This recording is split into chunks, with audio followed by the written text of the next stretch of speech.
বিসমিল্লাহির রহমানির রহিম। প্রিয় শিক্ষার্থীবৃন্দ, ভাবকিজিএম উচ্চ বিদ্যালয় আয়োজিত অনলাইন ক্লাসে তোমাদের স্বাগতম। কেমন আছো তোমরা? আশা করি ভালো আছো। আমিও ভালো আছি, আলহামদুলিল্লাহ। আজকে সপ্তম শ্রেণী বাংলা বইয়ের আমার বাড়ি কবিতা নিয়ে আলোচনা করব। আমার বাড়ি।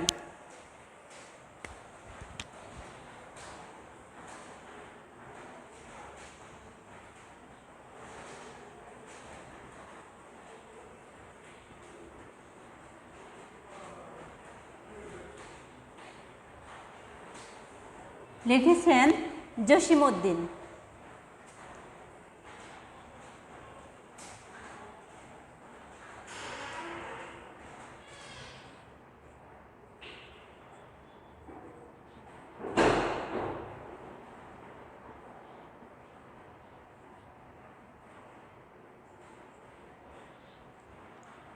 জসিমউদ্দিন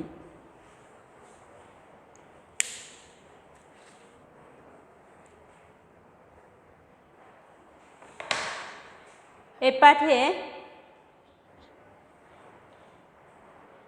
শেষে আমরা জানতে পারব কবি পরিচিতি সংক্ষেপে বলতে পারব, নতুন শব্দের অর্থ বলতে পারব, সৌজন্য ও শিষ্টাচার গুরুত্ব ব্যাখ্যা করতে পারব। মূলত পাঠে যাওয়ার আগে কবির পরিচিতি জেনে নিই।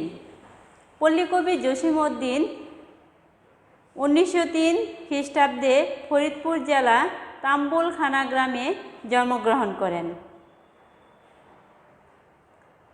পল্লী কবি জসিমউদ্দিন মাটি ও মানুষের সঙ্গে তার কবির হৃদয় যেন এক হয়ে মিশে আছে।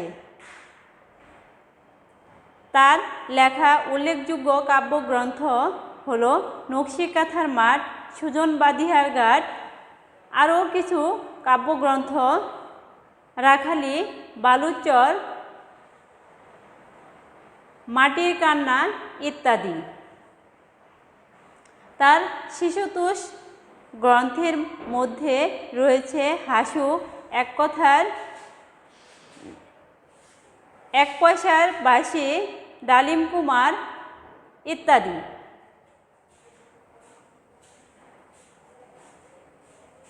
শিশুতোষ গ্রন্থের মধ্যে রয়েছে হাসু। তিনি 1976 খ্রিস্টাব্দে ঢাকায় মৃত্যুবরণ করেন। কবিতাটি কবি জসিমউদ্দিনের হাসু কাব্যগ্রন্থ থেকে অন্তর্গত।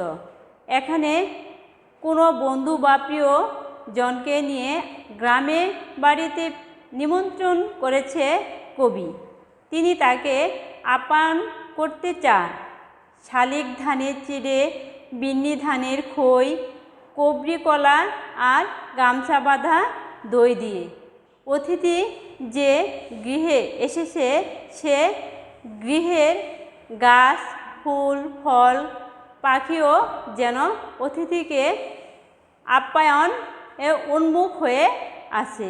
অতিথিকে ভালোবাসার মধ্য দিয়ে সৌজন্য, শিষ্টাচার ও মানবপ্রেম অসাধারণ বহিঃপ্রকাশ ঘটেছে এই কবিতা। এই কবিতা হাসু কাব্যগ্রন্থ থেকে গৃহীত হয়েছে। আমরা কবিতাটি পাঠ করব।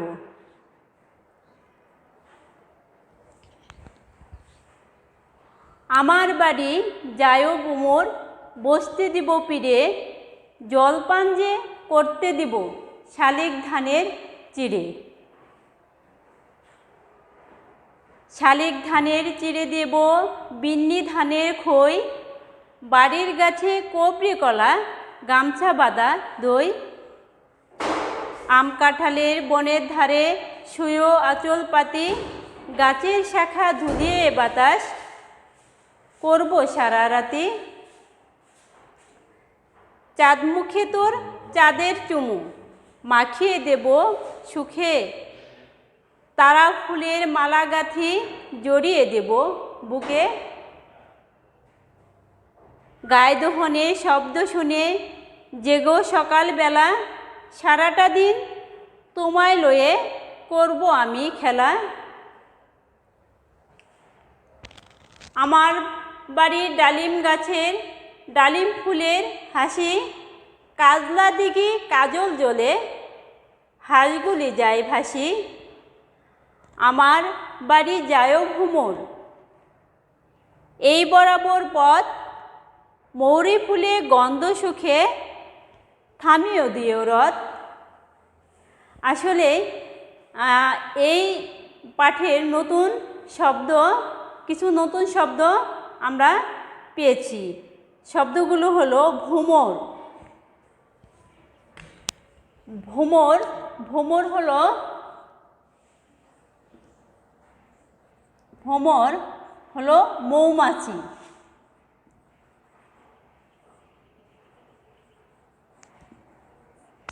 আরেকটি শব্দ পেয়েছি শালি,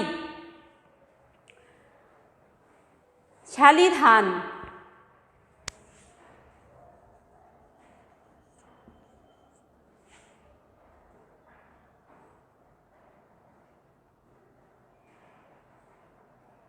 শালি ধান,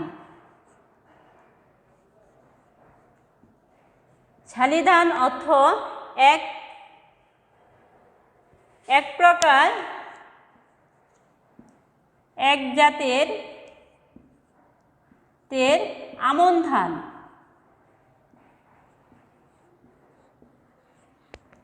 আমন ধান। আরেকটি শব্দ পেয়েছি বিন্নি ধান। বাংলাদেশের আদি জাতের ধানগুলোর একটি বিন্নি ধান।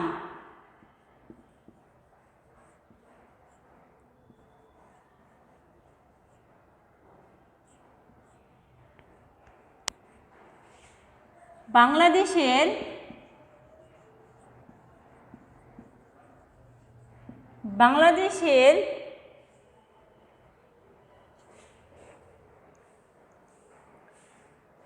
আদি জাতের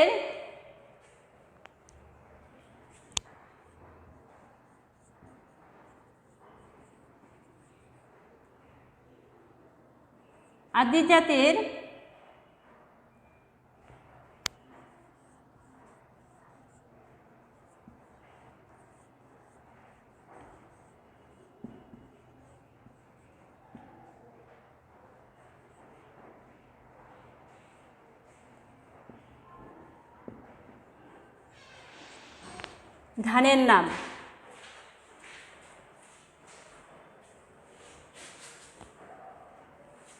কবিতা মূল পাঠে চলে যাব। অর্থাৎ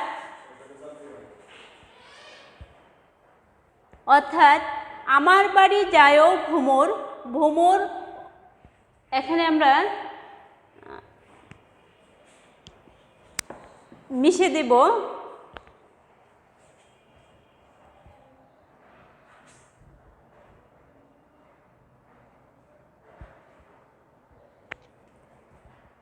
ভ্রমর অর্থ কবি তার বন্ধু,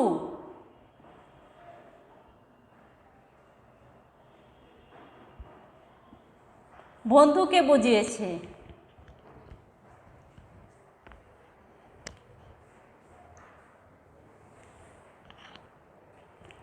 অর্থাৎ কবি এখানে কোনো বন্ধু বা প্রিয়জনকে নিজের গ্রামের বাড়িতে নিমন্ত্রণ করেছে।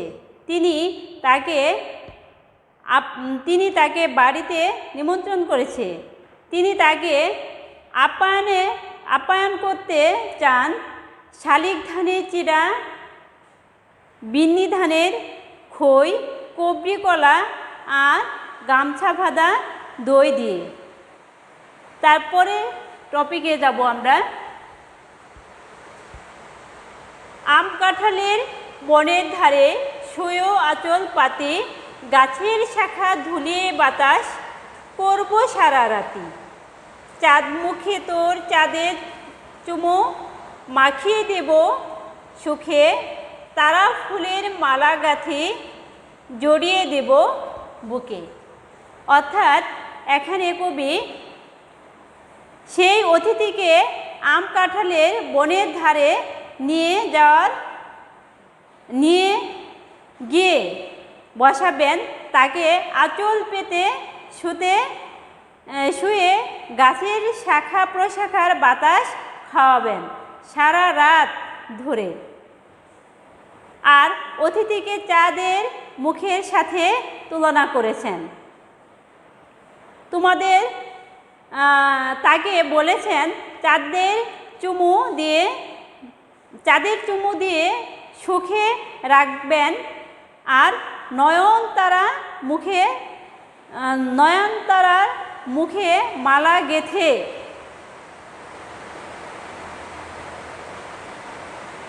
গেঁথে বুকে জড়িয়ে দিবেন। তারপর টপিকে যাব। গায়ে দোহনের শব্দ শুনি জেগো সকালবেলা, সারাটা দিন তোমার লয়ে করব আমি খেলা। আমার বাড়ির ডালিম গাছে ডালিম ফুলের হাসি, কাজলার দিঘি কাজল জ্বলে হাঁসগুলি যায় ভাসি। অর্থাৎ কবি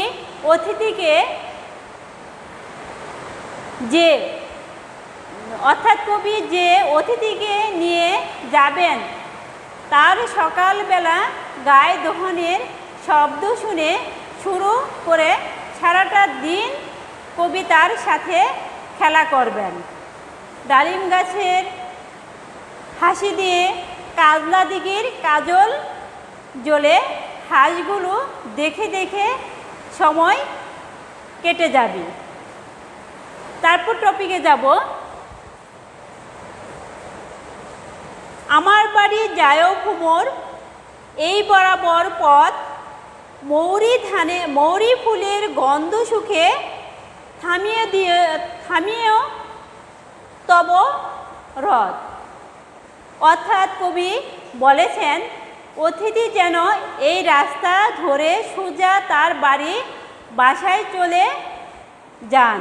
অর্থাৎ কবি অতিথিকে বলেছেন এই রাস্তা ধরে তার বাড়ি, এবং মৌরি ফুলের গন্ধ যেখানে পাবেন সেখানে মৌরি ফুলের গন্ধ পাওয়ার সেই স্থানে তার রথটি থামিয়ে দিবেন, তবে দেখা পাবেন তার বাড়ি। আমরা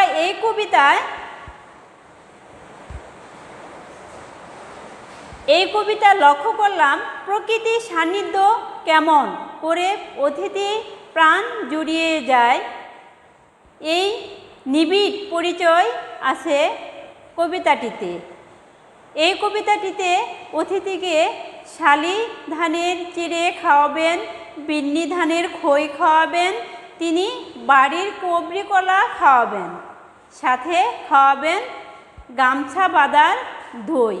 এই গামছা বাঁধা দইটা হলো খুব ঘন এক প্রকার দই, যেটা খুব গাঢ়।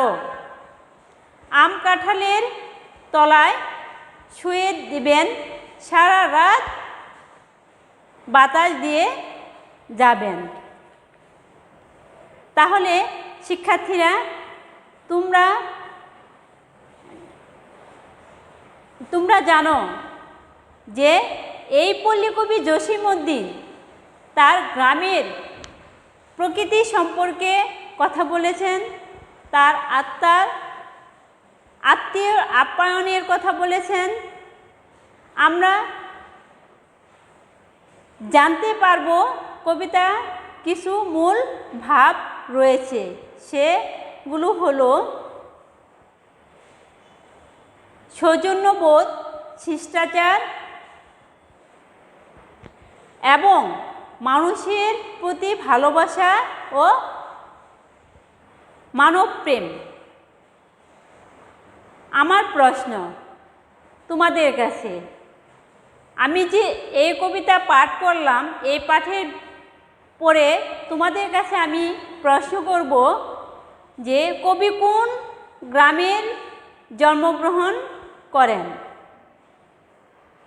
তোমরা জানো? কবি তাম্বুলখানা গ্রামে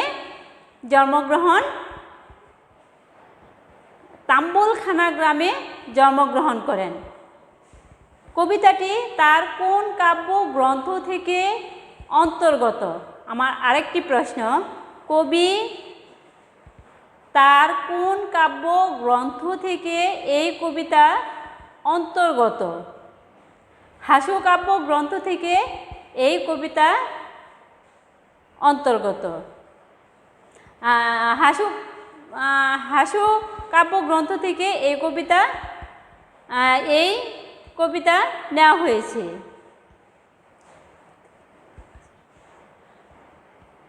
বিন্নি ধানের অর্থ কী? তৃতীয় নাম্বার প্রশ্ন। বাংলাদেশে আদি জাতের ধানগুলো একটি ধান, সেই ধানের নাম বলা হয়েছে যেটি হলো বিন্নি ধান। আমার 4 নম্বর প্রশ্ন, কবি সারা দিন কাকে নিয়ে খেলা করতে চান? কবি তার সারা দিন তার অতিথিকে নিয়ে খেলা করেন। প্রিয় শিক্ষার্থীরা, যুগ যুগ ধরে বাংলার ঘরে ঘরে অতিথি সুনাম রয়েছে।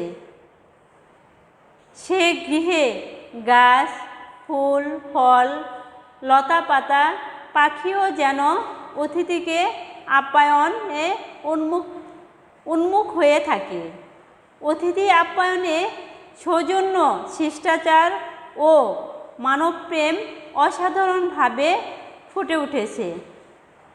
এখানে অনেকগুলি শব্দের অর্থ তোমরা বইতে পাবে। এখানে সৃজনশীল